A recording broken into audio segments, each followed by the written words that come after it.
wa leta y'u Rwanda ugamije guteza imbere ubuhinzi bukorerwa ku buso bunini hifashishijwe uburyo bwo kuhira. Ugizwe n'ubutaka bunini bwatunganyijwe bugahabwa abashoramari bo mu Rwanda n'abo mu mahanga. Icyiciro cya mbere cy'uyu mushinga kigizwe na hegitari 5,600 cyamaze gutunganywa, aho hegitari 4,000 zimaze guhabwa abashoramari bahinga cyane cyane imboga n'imbuto byoherezwa ku masoko mpuzamahanga. Mu bijyanye n'ubuhinzi, u Rwanda rufite ikirere cyiza cyane cyorohereza ubuhinzi, cyane cyane ubuhinzi bw'imboga n'imbuto. Mu by'ukuri ibyo iyo bihuje n'uburyo u Rwanda rworohereza ishoramari, ubutaka bwiza, ikirere cyiza n'amazi ahari, bituma haba ahantu heza ho gukorera ishoramari ryacu. Amazi akoreshwa mu kuhira imyaka muri iki cyanya nayo umugezi w'Akagera ku gice cy'imirenge ya Karangazi na Rwimiyaga. Ku nkengero z'uwo mugezi hashyizweho ibikorwa remezo bigezweho byifashishwa mu kugeza amazi mu butaka bw'abashoramari anyuze mu muyoboro w'ibirometero 21. Minisitiri w'Intebe Dr Justin Nsengiyumva aherutse gusura abashoramari bakorera muri iki cyanya.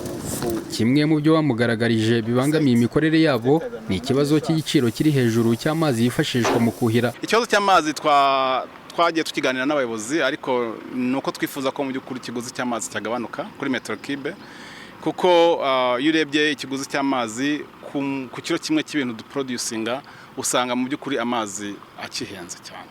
Usanga metero kibe tuyigura amafaranga agera kuri 277 kuri metero kibe.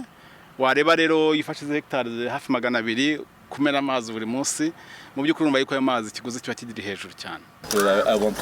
Icyo twakora ni iki? Kuko nk'uko mubizi hirya no hino ku isi abahinzi bahangayikishijwe nuko babona amazi yo kuhira imyaka yabo.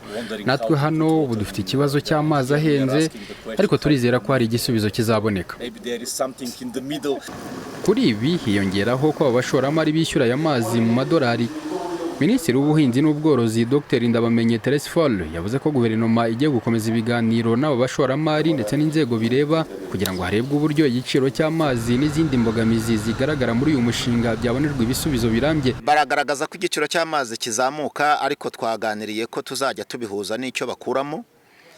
Tuzakomeza ibiganiro nabo kugira ngo turebe ibijyanye no kuzamura umusaruro kuri hegitari, kuko iyo uzamuye umusaruro kuri hegitari bituma ubasha no kuzamura inyungu.